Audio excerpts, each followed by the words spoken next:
Mesdames et messieurs, bonsoir. Nous commençons une très longue conférence de presse, avec beaucoup de questions, je l'espère, et jamais qu'1h25. Bon, vous l'avez compris, ce sommet des chefs d'État et de gouvernement de la zone euro était très important. Nous avons mis en place le gouvernement économique de l'Europe. Comme la France l'a toujours demandé, ce gouvernement économique, c'est la réunion des chefs d'État et de gouvernement, c'est-à-dire les 17. Nous avons adopté le pacte pour l'euro. C'est une étape décisive. Ce pacte renforcera la convergence de nos politiques économiques et la compétitivité de nos économies. Nous avons obtenu que les partenaires sociaux soient associés à la mise en œuvre du pacte. Ils seront d'ailleurs consultés annuellement. Et par ailleurs, la France est très satisfaite du fait que dans le pacte, il est prévu explicitement un impératif de coordination en matière fiscale. Dès le 16 mars, la Commission fera une proposition sur l'assiette commune de l'impôt sur les sociétés. C'est une première étape extrêmement importante à laquelle nous attachons une grande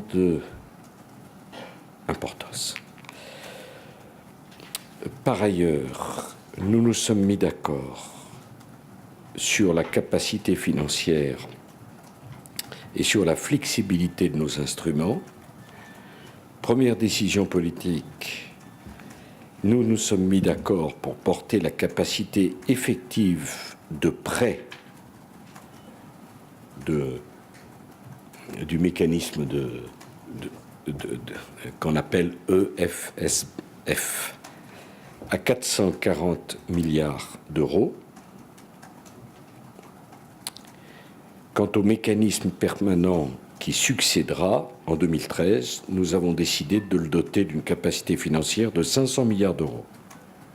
Nous avons donc renforcé de façon très significative nos capacités d'intervention. Deuxième décision, nous avons étendu la gamme d'instruments utilisables. Nos deux facilités, enfin celle d'avant 2013 et celle d'après 2013, interviendront principalement sous forme de prêts, mais nous avons décidé de leur permettre de souscrire à des émissions obligataires sur le marché primaire. Ah oui, je sais, ça peut paraître technique pour ceux qui sont moins familiarisés avec tout ceci, mais enfin, ça n'a l'air de rien, cette petite phrase, mais ça a nécessité énormément de travail. C'est ça la flexibilité d'ailleurs, c'est que cet argent puisse être utilisé. Oui, je sais, à cette heure-là, c'est un peu pénible, mais enfin quand même, c'est très important. Troisième décision majeure, nous avons décidé d'aligner le taux d'intérêt des prêts des deux mécanismes avant 2013 et après 2013 sur ceux du FMI, en conséquence de quoi, et compte tenu des engagements pris par la Grèce et de la mise en œuvre excellente de son programme, nous avons pris la décision de réduire de 100 points de base les prêts à la Grèce et d'allonger la maturité de ces prêts à 7 ans et demi. C'est-à-dire que la Grèce va donc rembourser sur plus longtemps, c'était 4 ans et demi, ça va être sur 7 ans et demi, et elle va rembourser moins cher puisque nous avons décidé de diminuer de 100 points de base les taux d'intérêt affectés à la Grèce. S'agissant de l'Irlande, nous avons décidé de reparler des conditions de son prêt le 24 et le 25 mars, parce qu'il y a un nouveau gouvernement qui est arrivé au pouvoir et que, naturellement, il faut continuer à discuter avec eux. Je vous invite à mesurer l'ampleur des décisions que nous avons prises depuis le mois de mai de l'année dernière. Nous avons soutenu la Grèce et l'Irlande. Nous avons créé une facilité de 140 milliards d'euros. Nous avons décidé d'un changement de traité. Nous avons décidé de la création d'une facilité permanente. Nous avons adopté un pacte pour l'euro et nous nous sommes dotés d'un gouvernement économique de la zone euro. Eh bien, il y a 1 an et demi, il n'était pas dit qu'on arriverait à tout ceci. Mais je reste à votre disposition si vous avez des questions. Arnaud Parmentier, Le Monde. Mais en général, c'est des solutions. Oui, c'est une solution que je vous demande. Qu'est-ce qui garantit, ou pas garantit, mais permet de croire que le taux d'imposition sur les sociétés de l'Irlande sera réellement augmenté dans les mois ou années qui viennent, et quelle a été la nature des discussions avec l'Irlande dans cette soirée?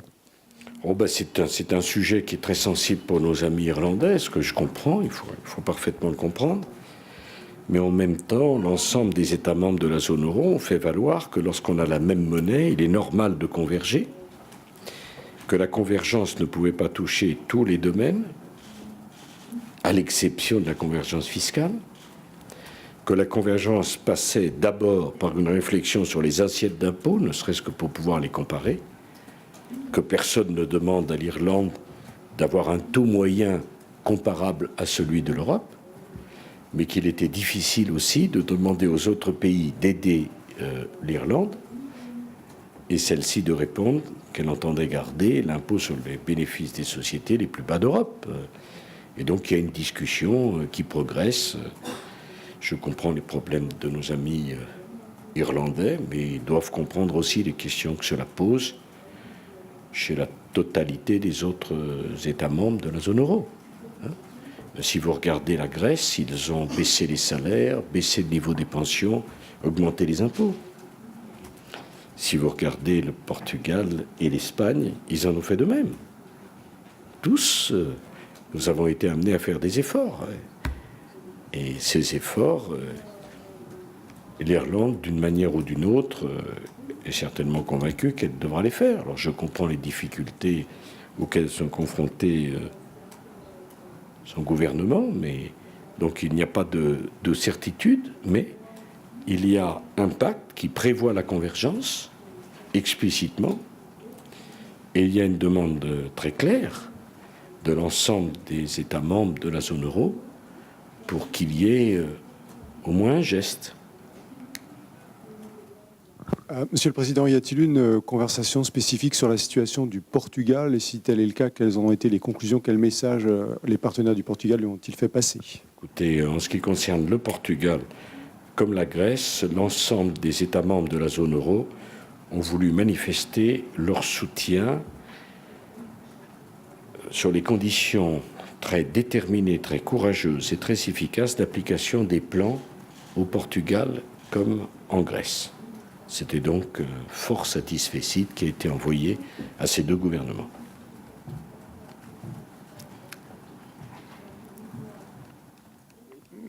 Une petite précision en ce qui concerne les éléments de flexibilité. Ça concerne les deux mécanismes ou seulement... et est-ce que ça veut... y compris le marché, pour le marché primaire, les achats sur le marché primaire, c'est aussi pour les deux mécanismes? Oui, non, attendez pas, y compris. Vous me demandez si sur les marchés primaires, c'est pour les deux mécanismes, c'est-à-dire pour parler clair, est-ce que c'est d'application avant 2013 et d'application après 2013? C'est exactement pour les deux mécanismes. Donc d'application immédiate. Enfin, au cas où on en aurait besoin, c'est d'application immédiate. Subsidiaire, sur un certain nombre d'informations qu'on a entendues, il semblerait que les échanges avec les Irlandais, entre vous et Angela Merkel d'une part, les Irlandais d'autre part, ont été très francs, disons même plus que ça. Je ne sais pas ce que vous appelez plus que franc. Enfin, j'ai le même costume, pas de stigmate. Non, j'ai beaucoup apprécié de découvrir le nouveau Premier ministre irlandais. D'ailleurs, ça n'a pas concerné que Mme Merkel et moi, qui étions exactement d'ailleurs sur la même position. Mais le président du Conseil, Herman Van Rompuy, était exactement sur notre position. Les Espagnols, les Grecs, les Portugais, les Autrichiens étaient exactement sur la même position que nous. Non. Je crois qu'il y a un très grand consensus. Alors, il est vrai qu'il y a quelques pays qui sont soucieux de garantir leur spécificité fiscale. Je pense à Malte, je pense à Chypre, je pense à la Slovaquie. C'est parfaitement exact. Mais nous sommes d'ailleurs d'accord pour qu'ils la conservent. Mais vous observerez que ces pays ne demandent pas aux autres de participer au financement de leur plan. Et que le problème pour l'Irlande n'est pas du tout un problème de principe. c'est que c'est difficile de demander aux autres de contribuer au financement d'un plan et de ne pas se préoccuper du volet recettes de ce plan. C'est ce que Mme Merkel et moi, nous avons fait valoir de façon très courtoise au Premier ministre irlandais, qui nous a répondu également de façon très courtoise. Et comme on a encore le 24 et 25, et comme vous l'avez vu, la réduction des taux d'intérêt et l'allongement de la durée du prêt s'applique pour la Grèce. À ma connaissance, ne s'applique pas pour un autre pays. C'est dans le cadre d'un accord gagnant-gagnant. Dès maintenant, le FSF fait des obligations sur les marchés primaires. Dès maintenant. Enfin, ce que vous appelez dès maintenant, enfin, nous avons pris une décision de principe. Hein. Comme vous le savez, on a pris la décision à 17, elle doit être validée par les 27, mais si vous attendez, est-ce que ça s'applique dès maintenant, enfin, je veux dire, une fois que le processus juridique de prise de décision sur cette base-là aura été formalisé, ce sera décidé. Hein. L'intervention sur les marchés primaires s'applique avant 2013 comme après 2013, au mécanisme actuel comme au mécanisme permanent. Okay. Et donc, à part les questions des impôts grecs, quelles sont les choses... les impôts irlandais, qu'est-ce que je dis quelles sont les choses encore à décider? Quels sont le travail maintenant à faire? Non, d'abord, c'est pas, il ne faut pas se focaliser sur d'abord, c'est pas forcément les impôts irlandais. Il y a un travail immense de convergence fiscale. Et puis, il y a quelque chose aussi qui est extrêmement important, c'est que l'ensemble des États de la zone euro ont décidé de travailler à l'élaboration d'une taxe sur les transactions financières, puisque c'est repris dans le communiqué de la zone euro. Nous avons décidé d'élaborer un projet de taxation des transactions financières. Et je dois dire que la France a eu le soutien déterminé de l'Allemagne et de l'Autriche notamment sur la perspective de cette taxe sur les transactions financières. Donc les choses progressent là aussi. Tout le monde est d'accord sur ça, même les Britanniques. Écoutez, ça a été voté. Non, mais les Britanniques ne font pas partie de la zone euro. Excusez-moi, mais c'est... Non, je ne le veux pas, mais...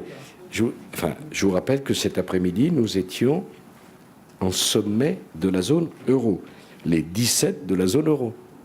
Donc, à ma connaissance, les Britanniques n'en font pas partie.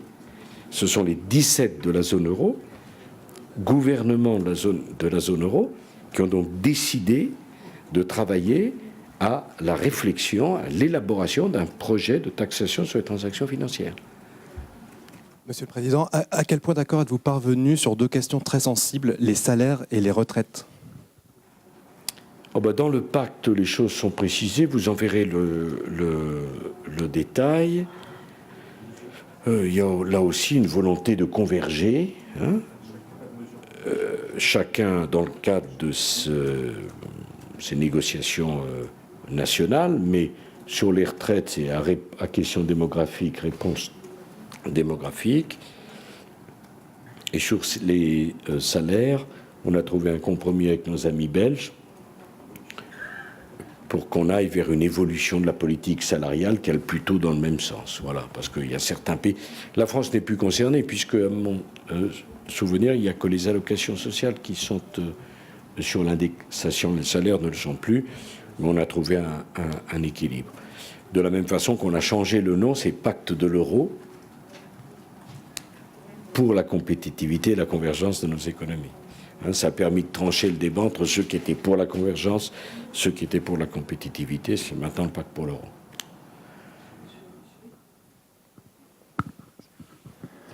Philippe Ricard, Le Monde. Excusez-moi de vouloir faire un peu d'exégèse à propos de vos propos de tout à l'heure.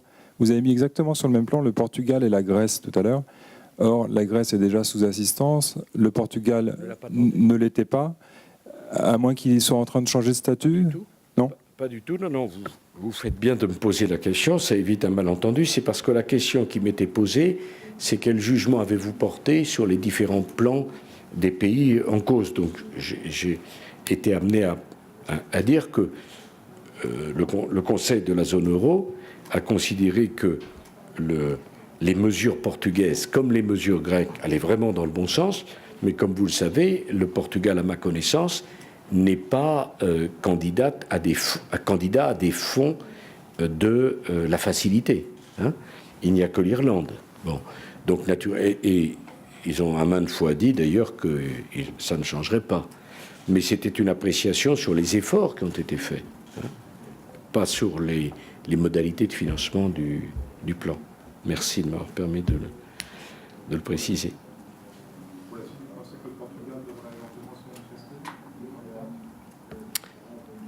Non, mais même à cette heure-là, j'ai compris les questions auxquelles il convenait de ne pas répondre. C'est au Portugal de décider. Je ne vois d'ailleurs pas, c'est toujours ce que j'ai pensé, comment on peut obliger un pays qui ne serait pas candidat à aller émerger à une facilité. C'est une décision qui appartient au pays.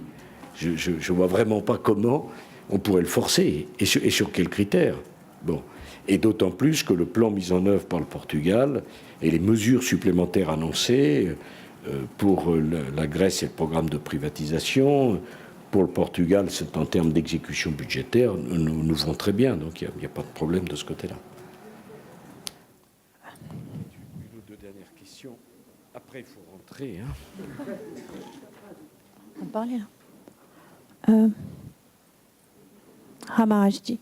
Je voulais savoir s'il a été évoqué la participation de la Chine dans le rachat de dettes de pays européens. Non. Non, on avait déjà assez de sujets. Hein. Le pacte pour l'euro, la facilité actuelle, la facilité future. Bon, franchement, on n'en a pas parlé. Juste quelques petites précisions sur l'Irlande, si vous voulez bien, pour être sûr que les choses sont claires, en tout cas pour moi. Est-ce qu'il est acquis, il est clair que l'Irlande accepte de discuter d'une évolution de sa fiscalité, enfin de l'assiette sur l'impôt sur les sociétés? Est-ce que l'Irlande est mentionnée spécifiquement dans les conclusions Dans le pacte sur l'euro, c'est clair, puisque c'est expressis verbis ce qui est inscrit. Le pacte ayant été adopté, l'Irlande faisant partie de ce pacte, il a même été acté que c'est le 16 mars que la Commission fera une proposition. Donc ça, c'est parfaitement clair. Dans le cadre du pacte pour l'euro. Hein. Il n'y a pas d'accord entre l'Irlande et les autres pays dans le cadre de l'application des conditions des taux d'intérêt qui sont les siens. Hein. S'il y avait un effort supplémentaire fait de notre côté, on demandait un effort supplémentaire de l'autre. Cette fois, a-t-il été spécifiquement demandé à l'Irlande de relever son taux sur l'IS et a-t-elle refusé? Il a été spécifiquement envisagé de demander à l'Irlande de faire un geste. Et à la minute où je vous parle, satisfaction n'a pas été obtenue. Donc la renégociation des prêts a été engagée et conclue pour la Grèce, n'a pas été pour l'Irlande. Jean Quatremer, Libération.